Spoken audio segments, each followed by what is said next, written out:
철로 역정의 은혜를 살펴보고 있습니다. 지금 몇 주간 크리스찬이 십자가의 언덕에 있습니다. 이 언덕을 빨리 넘어가야 되는데 아직 넘어가지 못하고 있습니다. 그러니까 십자가의 언덕이라는 이 시점이 철로 역정 전체에서 봤을 때 딱 중앙 지점입니다. 그래서 어, 우리의 삶이 신자의 삶이 구원받았다고 끝이 아니다라는 앞으로 갈 길이 많이 남았고 우리들의 의무도 많이 남아 있고 또한 의무뿐만 아니라 하나님께서 우리에게 이 땅에서 누리게 하실 것들도 많이 남아 있다. 그것을 우리가 생각할 수 있습니다.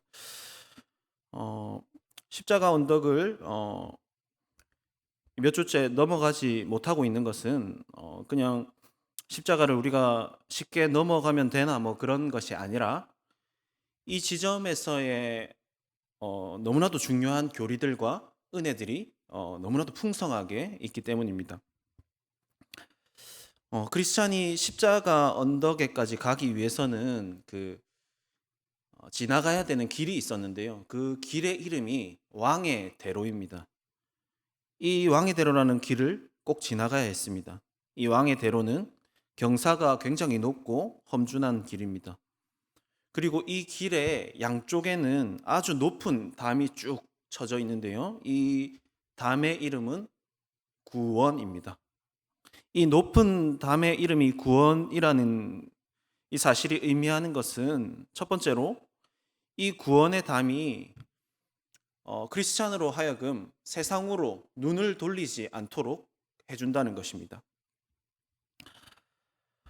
크리스찬은 지금 험한 이 왕의 대로를 가면서 힘은 들지만 인내하며 구원에 대한 열망으로 세상을 바라보지 않고 구원의 열망을 가지고 뜨겁게 계속해서 걷고 또 걷고 있습니다. 하나님은 세상을 사랑하고 세상을 바라보는 우리를 구원하시기 위해서 세상을 바라보지 않도록 담을 쳐주시고 우리를 구원의 길로 인도하셨습니다.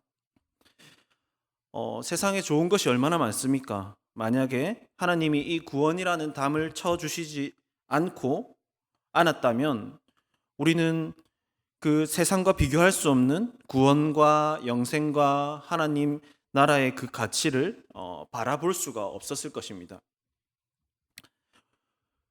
그 담이 쳐져 있지 않다면 우리는 여전히 세상을 바라보면서 세상에 속해서 세상의 종으로서 살아갔을 것입니다. 그리고 두 번째로 이 구원이라는 담이 의미하는 것은 이 왕의 대로는 사람이 넘어온다든지 하는 방식으로는 들어올 수 없는 길이라는 것을 말해줍니다. 그러면 어떻게 해야지 이 담 안에 있는 왕의 대로로 들어올 수가 있습니까? 크리스찬이 두드리고 들어온 그 문이 기억이 나실 겁니다. 이 문은 바로 예수 그리스도를 의미합니다. 즉 누구든지 예수 그리스도라는 문을 통과해야지만 이 구원이라는 담 안에 있는 이 길로 들어설 수가 있다는 것입니다. 요한복음 10장에서 예수님은 자신을 가리켜서 문이라고 하셨습니다. 나는 문이다 하시면서 내가 문이니 누구든지 나로 말미암아 들어가면 구원을 받고 또는 들어가며 나오며 꼴을 얻으리라 하셨습니다. 누구든지 예수님이라는 문을 통해 들어오면 구원을 받습니다. 하지만 누구라도 예수님이라는 문이 아니라면 구원에 이르지 못합니다.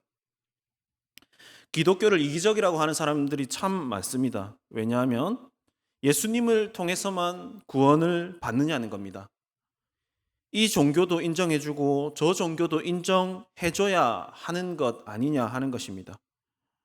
그러니까 예수님이라는 문을 통해서가 아니더라도 이 문, 저 문, 다른 문들도 마음을 열고 포용해 주는 것이 사랑 아니냐 하는 것입니다. 무엇이 사랑입니까? 만약에 저 문을 열고 들어가면 낭떠러지인데 그래 그 문도 당신이 말하는 그 문도 괜찮겠네요 하는 것이 사랑일 리는 없습니다. 누가 뭐라 해도 예수 그리스도만이 구원의 문이라고 내가 믿는 바를 말하는 그것이 사랑인 것입니다. 길거리에 나가서 전도하지는 못할지라도 만약에 누군가가 여러분에게 다가와서 여보시오, 예수 말고 다른 방법도 있지 않습니까? 예수 말고 구원받는 다른 문도 얼마든지 있지 않습니까? 라고 묻는다면 어떻게 하시겠습니까? 우리는 분명히 아니요, 예수님 믿는 것 밖에는 없습니다. 예수님이라는 문 밖에는 구원의 길이 없습니다라고 분명하게 말해줄 수가 있습니다. 그것이 우리가 분명하게 믿는 바이기 때문입니다. 우리는 도대체 어떻게 방금 말했던 것처럼 아니요, 예수님 말고는 다른 문은 없습니다 라고 분명하게 말할 수 있고 믿는 사람이 되었습니까? 이것은 은혜라는 말 외에는 도저히 설명할 길이 없습니다. 예전에 제가 대학생 때쯤에 누군가 묻길래 글쎄요, 어쩌다 보니 믿게 되었네요 라고 답한 적이 있습니다. 그때 당시에는 왜 내가 더 멋지고 세련되고 깊이 있는 대답을 해주지 못했을까라는 후회 같은 것을 했었습니다. 어쩌다 보니 이렇게 됐습니다라는 것은 좀 가벼운 의미에서 보통은 말을 합니다.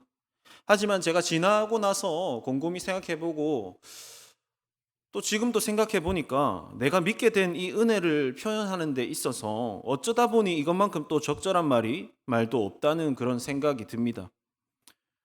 정말로 그렇지 않습니까? 어쩌다 보니 내가 구원의 담장으로 이 둘러싸인 왕의 대로 위를 걷고 있는 것입니다. 내가 이 은혜의 길 위에 있을 만한 구석이 정말로 하나도 없는데, 자격이 하나도 없는데 은혜로 어쩌다 보니 예수 그리스도라는 문을 통과하여 지금 구원의 성벽 안에서 걷고 있는 것입니다. 이사야 35장 8절 말씀입니다. 거기 대로가 있어 그 길을 거룩한 길이라 일컫는 바 되리니 깨끗이 못한 자는 지나지 못하겠고 오직 구속함을 입은 자들을 위하여 있게 될 것이라. 우매한 행위는 그 길로 다니지 못할 것이며. 깨끗한 자들은 지나지 못하는 이 길에 내가 걸어가고 있습니다. 걸어갈 자격이 전혀 없는데 어쩌다 보니 정말로 은혜로 걷게 된 것입니다.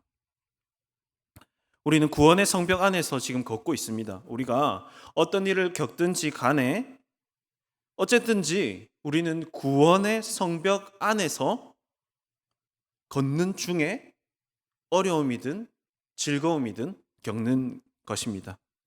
우리는 안전합니다. 이사야 26장 1절입니다. 그날에 유다 땅에서 이 노래를 부르리라. 우리에게 견고한 성읍이 있으며 여호와께서 구원으로 성벽과 외벽으로 삼으시리로다. 지금 내가 겪는 일이 어떠하든지 간에 또 내가 느끼는 감정이 어떻든지 간에 구원의 성벽 안에 있는 자는 안전합니다. 현재뿐만 아니라 앞으로 어떤 일을 겪든지 간에 우리가 분명히 기억해야 할 것은 성벽 안에 있는 자는 안전하다. 그것을 분명히 붙잡으시기 바랍니다. 어려운 일을 당할지라도 이 어려움은 은혜로 예수님이라는 문을 통과한 내가 왕의 대로를 걷는 중에 겪는 어려움이라는 사실입니다. 우리가 잘 아는 찬양의 가사와 같이 어려운 일 당할 때 나의 믿음 적으나 의지하는 내 주를 더욱 의지하는 저와 여러분들 되시기를 바랍니다.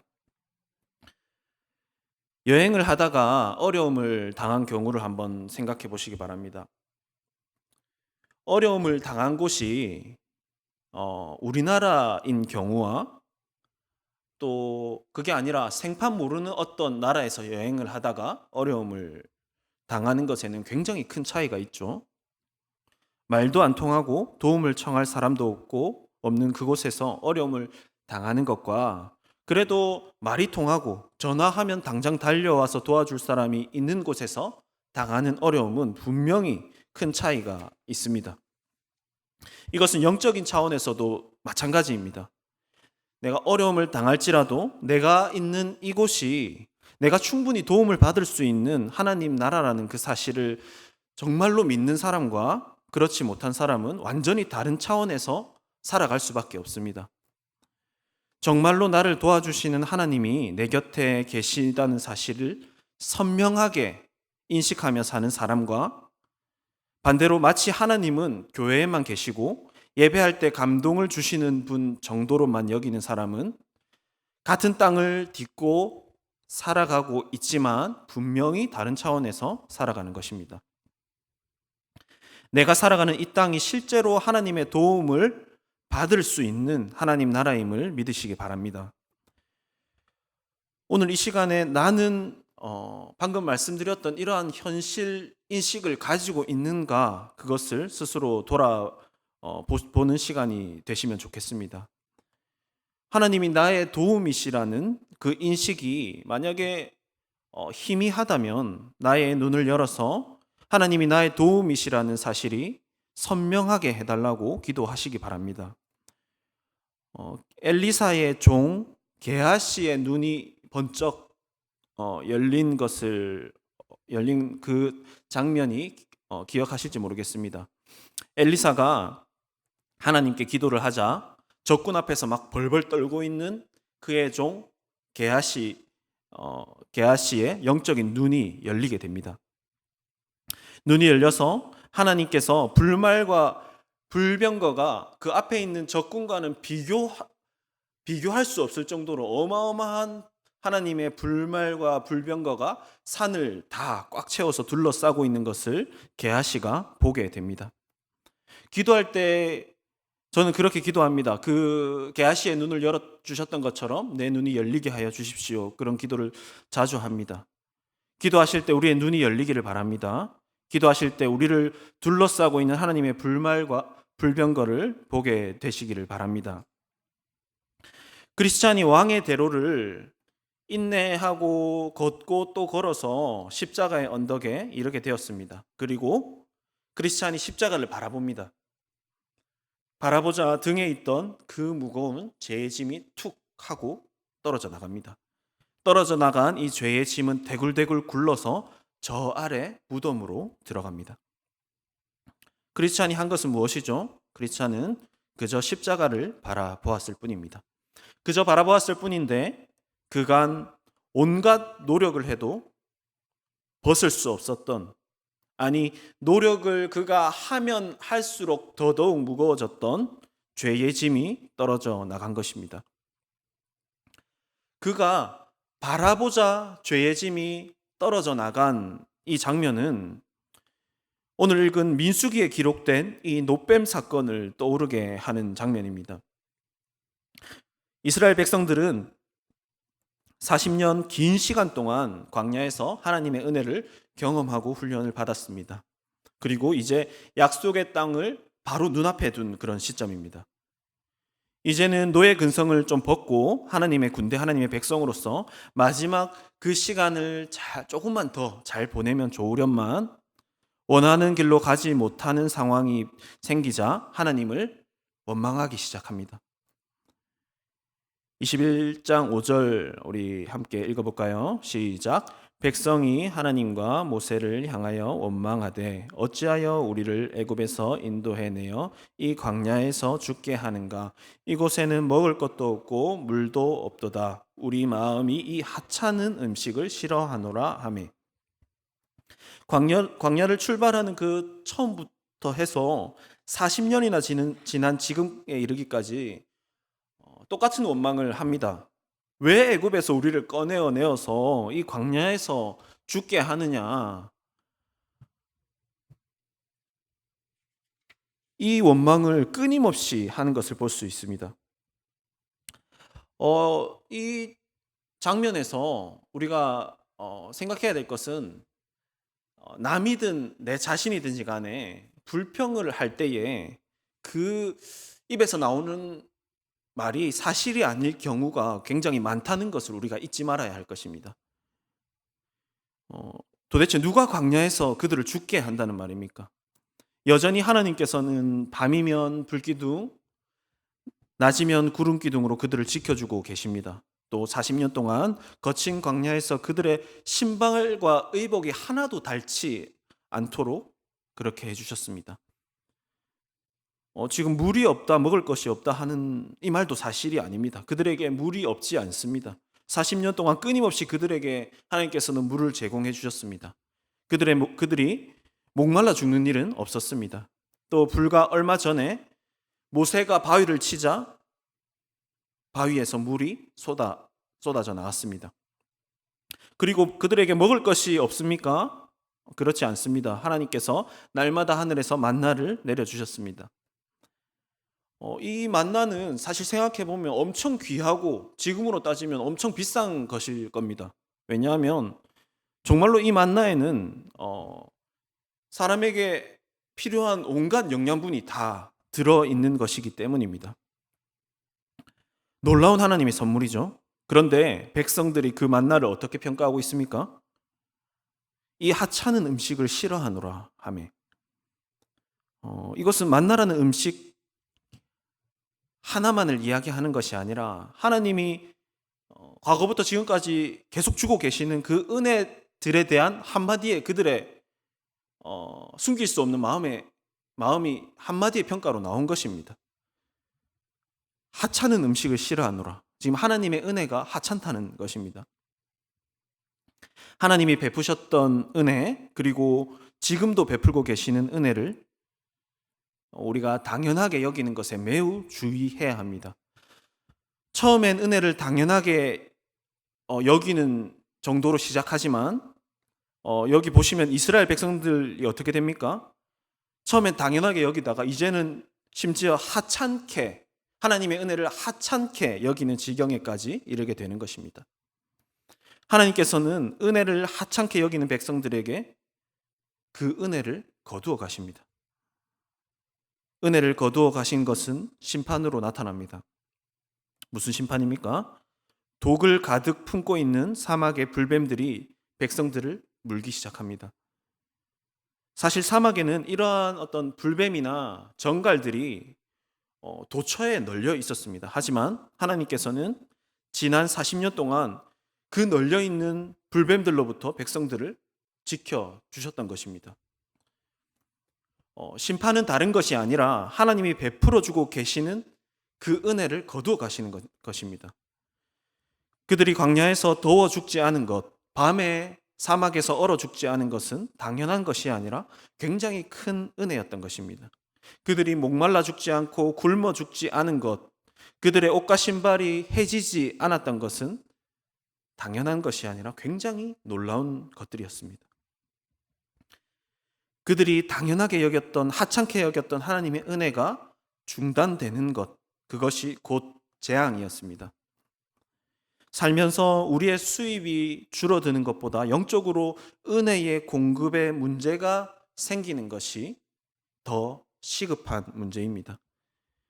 건강에 문제가 생기는 것이 시급한 만큼, 아니 그보다 은혜의 공급에 문제가 생기는 것이 사실 더 시급한 문제입니다. 자녀의 성적이 뚝뚝 떨어지는 것보다 자녀가 하나님께 은혜를 공급받지 못하는 것이 더 시급한 문제입니다. 은혜의 공급이 끊기자 백성들이 큰 고통 가운데서 죽어나갑니다. 이미 많은 백성들이 눈앞에서 막 죽어나갑니다. 뱀에 물린 사람들의 공포심은 더욱더 커져갔습니다. 백성들을 물고 있는 이 뱀이 불뱀이라고 불리는 이유는 그 독이 사람 몸에 들어왔을 때 사람의 막 몸이 뜨겁게 되는 겁니다. 신체의 온도가 빠른 속도로 올라가고 불 붙는 것 같이 붉게 되며 퉁퉁 붓는 현상이 일어나기 때문에 이것을 불뱀이라고 하였습니다. 얼마나 끔찍하고 무서웠겠습니까? 이러한 극심한 공포와 고통 가운데 백성들이 회개하기 시작합니다. 21장 7절 함께 읽겠습니다. 시작. 백성이 모세에게 이르러 말하되 우리가 여호와와 당신을 향하여 원망함으로 범죄하였사오니 여호와께 기도하여 이 뱀들을 우리에게서 떠나게 하소서. 모세가 백성을 위하여 기도하매. 백성들은 자신의 죄의 본질을 정확하게 시인합니다. 우리가 여호와와 당신을 원망함으로 범죄하여 싸우니. 회개라는 것은 당장의 어려움을 모면하려고 살려주십시오 하는 것이 아니라는 것입니다.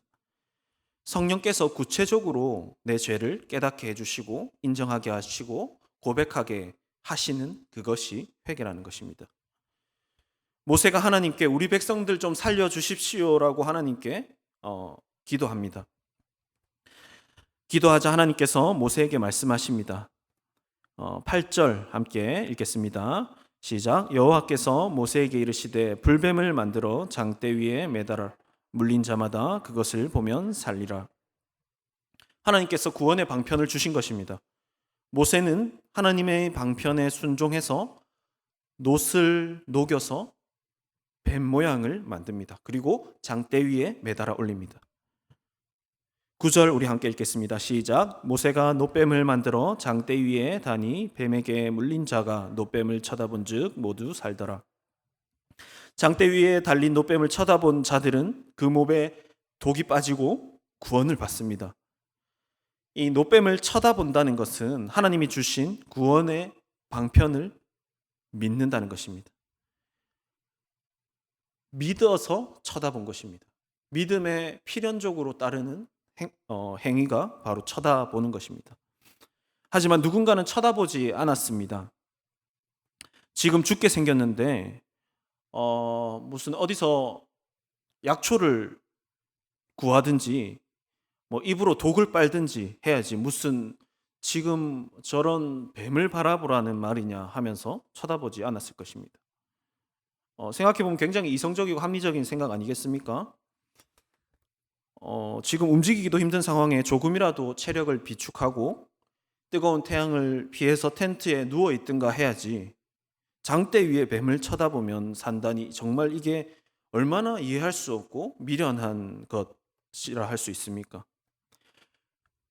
복음이 그래서 미련하다고 하는 것입니다. 바울이 복음을 미련하다고 하지 않습니까? 복음은 미련해 보입니다. 예수를 믿으면 영생을 얻고 천국을 간다니 차라리 철학 공부하는 게 더 낫겠다라고 사람들이 말합니다. 많은 사람들이 불뱀에 물려 있습니다. 지금도. 그런데 여호와께서 베푸신 구원의 방편을 믿고 바라보지 않습니다. 또 어떤 사람은 그래 네가 교회 가는 김에 내 기도도 좀 해주고 내 구원도 좀 빌어달라고 말합니다. 이것은 마치 불뱀에 물린 자가 텐트에 누워서 아들에게 아들아 네가 좀 나가서 내 대신에 저 놋뱀을 좀 보고 와라 하는 것과 같습니다. 불뱀을 바라보는 것은 하나님의 구원 방편을 믿는다면 필연적으로 나타나는 행위라고 했습니다. 대신 믿어줄 수 있는 것이 아닙니다. 또 믿음 좋은 교회에 출석한다고 해서 무조건 구원받을 수 있는 것도 아닙니다. 내가 믿고 바라봐야 하는 것입니다. 하나님께서 은혜의 방편으로 정하신 기도도 마찬가지인데요. 물론 우리가 서로를 위해 기도를 해줍니다. 또 기도를 모르는 자들이나 기도할 수 없을 만큼 연약해 있는 자들을 위해서 기도해 줍니다. 하지만 특별한 경우가 아니라 내가 기도할 수 있다면 결국 기도도 내가 해야 하는 것입니다. 하나님이 주신 은혜의 방편인 이 기도도 믿음 없는 사람들이 봤을 때 너무나도 미련해 보이는 일입니다.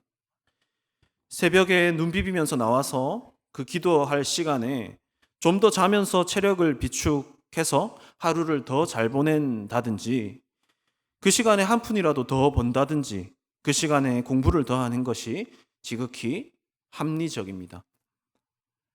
예배도 마찬가지죠. 마르바 던이라는 신학자가 쓴 책이 있는데 제목이 고귀한 시간 낭비 예배라는 책입니다. 거기서 예배에 대해서 이렇게 이야기합니다. 세상적인 관점에서 볼 때 예배는 그야말로 시간 낭비다. 하나님께 점수를 따는 데 도움되는 것도 아니며 우리의 존재 가치를 드높여 주지도 않기 때문이다. 그럼에도 고귀한 시간 낭비가 될 수 있는 것은 우주의 왕이신 하나님의 고귀한 광휘에 잠길 수 있는 기회, 하나님의 임재를 다른 사람과 함께 누릴 수 있는 기회, 우리의 시간에서 벗어나서 하나님 나라의 영원한 그 목적에 들어가게 하는 기회, 우리가 그분의 계시하심으로 변화될 수 있는 기회가 주어지는 것이 예배이기 때문에 비록 낭비되는 시간이지만 고귀한 시간이다. 이렇게 이야기합니다. 세상은 하나님이 베푸시는 이 은혜의 방편들을 알아보지를 못합니다. 알아보지 못하는 정도가 아니라 낭비라고 하고 미련하다고 합니다. 세상 사람들이 왜 낭비라고 미련하다고 하는지 이해가 됩니다. 완전히 이해가 됩니다. 그리고 이 완전히 이해가 되는 미련해 보이는 하나님의 방편을 내가 믿게 된 것이 너무도 놀랍습니다. 전도에 미련한 것으로 전도된 내 자신이 너무나도 감사할 뿐입니다. 이 미련해 보이는 복음을 도대체 내가 어떻게 믿게 되었는지 그런 생각이 드는 것입니다. 또한 이렇게 믿을 수 있는 이유가 하나도 없는 내가 믿게 된 것을 분명히 알고 있지 않습니까? 경험적으로 알지 않습니까?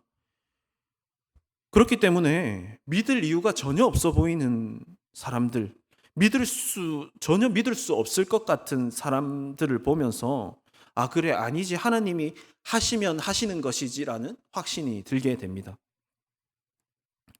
요한복음을 보면 예수님께서 이 구약의 불뱀 사건을 가지고 니고데모에게 말씀하십니다. 요한복음 3장 14절입니다. 모세가 광야에서 뱀을 든 것 같이 인자도 들려야 하리니 이는 그를 믿는 자마다 영생을 얻게 하려 하심이라. 예수님 자신은 십자가에 달리실 것을 노뱀이 장대에 달리는 것으로 비유하신 것입니다. 하나님께서 노뱀이라는 이 방편을 통해서 백성들을 구원하신 것처럼 이제 어떻게 구원하십니까? 이제 십자가에 달리신 예수 그리스도를 믿음으로 그것을 바라봄으로써 구원을 얻게 됩니다. 또한 하나님께서 아들 예수를 이 장대 위, 십자가 위에 올리신 것은 단지 구원에만 목적이 있는 것이 아닙니다. 그 십자가에 달리신 예수님을 바라보고 생각함으로써 우리에게 지속적인 은혜를 공급하시기 위해서 그 십자가에 올리신 것입니다. 앞에서 제가 읽어드렸던 예수님이 자신을 가리켜서 문이라고 말씀하신 구절을 제가 다시 한번 읽겠습니다. 내가 문이니 누구든지 나로 말미암아 들어가면 구원을 받고 또 들어가며 나오며 꼴을 얻으리라. 우리가 주님의 양들이지 않습니까? 양들이 예수님이라는 문을 통해서 구원에 이르는 것, 생명을 얻게 되는 것에서 끝나는 것이 아니라 들어오며 나가며 필요한 꼴을 공급받는 것입니다. 또한 다음 절에서 요한복음 10장 10절에서 내가 온 것은 양으로 생명을 얻게 하고 더 풍성히 얻게 하려는 것이라 말씀하십니다. 생명을 얻는 것뿐만 아니라 더 우리가 살아가면서 정말로 실제적으로 풍성히 얻게 하시기 위해서 주님이 장대에 십자가에 달리셨다는 것입니다. 하나님께서는 당신의 양들이 이 풍성한 하늘의 복들을 누릴 수 있는 방편으로서 예수 그리스도를 우리에게 주셨습니다. 우리는 하나님께서 우리에게 주신 은혜의 방편인 이 예수를 바라보고 생각하고 의지하고 교제하는 것을 통해서만 풍성함을 누릴 수가 있습니다. 하나님의 방편이 아니라 다른 것에서 구원과 풍성함을 찾지 마시길 바랍니다. 다른 길을 우리가 찾다 보면 오히려 많은 시간을 허비하게 될 것입니다. 이스라엘 백성들이 광야를 40년이나 뺑뺑 돌았던 것은 물론 그것에 하나님의 섭리가 있었습니다. 섭리 안에 일어난 일들입니다. 40년 동안 하나님께서 그들이 그것을 뺑뺑 돌면서 하나님의 은혜를 경험하게 하셨고 그들을 훈련하셨습니다. 하지만 고작 한 달 걸릴 그 거리를 40년 동안이나 뺑뺑 도는 것을 하나님이 원하셨던 일은 아닙니다. 하나님이 원하시는 것은 하루빨리 약속의 땅에 들어가서 누리며 순종하며 그렇게 사는 것이었습니다. 세상이 미련하다 하는 믿을 수 없는 것을 믿게 된 은혜 받은 우리입니다. 앞으로의 우리의 인생도 세상이 낭비라고 하는 것들, 예배며 기도며 말씀이며 이러한 하나님의 방편들은 세상이 미련하다고 낭비라고 합니다. 이 낭비라고 하는 것들을, 시간 낭비라고 하는 것들, 오히려 우리는 그 방편을 따랐을 때 안식을 누리며 풍성함을 누리게 될 것입니다. 이 하나님의 놀라운 은혜의 방편들에 내 삶을 드렸을 때 후회가 없을 것입니다. 내 삶을 하나님의 은혜의 그 방편에 드리고 그 은혜를 누리며 풍성하게 사는 저와 여러분들 되시기를 바랍니다. 우리 주님께서 주신 우리 말씀을 가지고